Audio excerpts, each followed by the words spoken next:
What's going on, NavalX community? Mohawk Matt here once again, and today I've actually got Mr. Nega. He is the DASN for Air and Ground.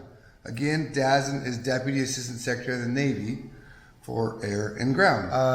So tell us a little about Nega, how you kind of came from where you were 34 years ago, a little bit of your trajectory, kind of where you are now. Yeah, so by degree, aerospace engineer. Graduated 1986 from the University of Michigan. The Navy back then, Naval specifically, was recruiting at Michigan. Okay. As a kid who was born and raised in Detroit, the opportunity to come and work in Washington, D.C. Was cool.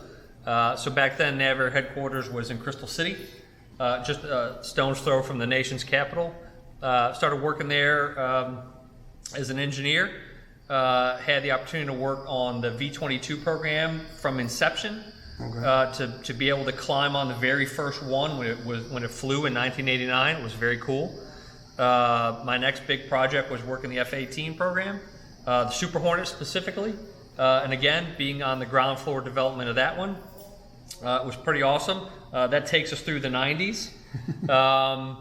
In early 2000, I had an opportunity to go work logistics. Okay. And go work with the, I'll call it the real Navy, on the flight lines, get to know maintainers, supply officers, people at the wing in San Diego or in Norfolk, and really got a taste of the operational Navy, which I hadn't been exposed to. One of the great things about Naval is it has the entire life cycle spectrum, all the way from new stuff to taking care of the old stuff. Okay.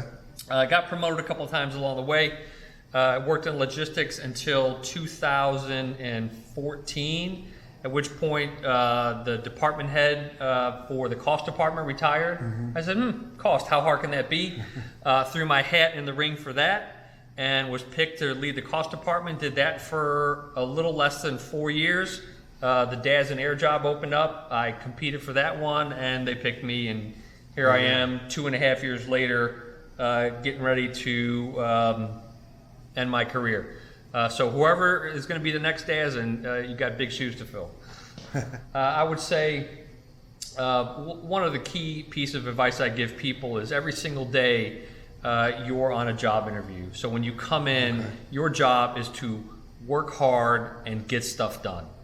And by work hard, I don't mean 14-hour days. I mean come in the morning, pedal as fast as you can, work a full day, no kidding, a full day, and get stuff done in that day. And then when you go home, go to your family, your hobbies, your dog, your bicycle, whatever it is your thing is, go do that. And work hard and play hard. It's a cliche, but it's really true. So how, in your life, have you experienced that importance? How important is that work-life balance? Work-life balance is huge. When I first became a supervisor, one of the things that I did specifically was put all of my life events on my work calendar. Okay, and let everybody who works for me see that. And then I would make a point of, unless there was an admiral dragging on my arm, I was rolling out to see my kids' lacrosse game or hockey game or soccer game or baseball game, whatever it might be. You know, I didn't have kids in the drama club, but if I did and they had some drama club event going on or a dance event, I'd make a point of it. And then you have to walk the walk. As a supervisor or a boss, you have to make sure that you can tell people, oh yeah, work-life balance is important, but if you're there 18 hours a day, they're gonna see that. Uh-huh. And so I've tried to live that. Now, on my current job, it's a little bit askew, I would say, but my kids are grown and gone.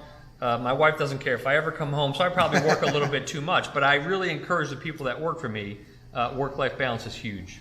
Okay. Appreciate it. Thank you, sir. That's super helpful because I like the point you said, you got to walk the walk.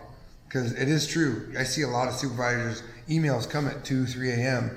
It's like, oh, well, they're working. I should probably be working too. Yeah, no, sometimes the junior folks kind of think if they're doing it, I have to do it. Yeah. If for some reason, if you're a supervisor out there, if for some reason you feel compelled to do emails at 10 or 11 or 12 o'clock at night, let me give you a hint. Nobody's probably reading them. So if you need to do them, don't send them, and batch send them in the morning. That's great advice for anyone at any level. Right. Fantastic. Thank you, sir. Yeah. Have a great day. All right. Thanks Thanks. again. You too. Community, stay tuned and appreciate you tuning in.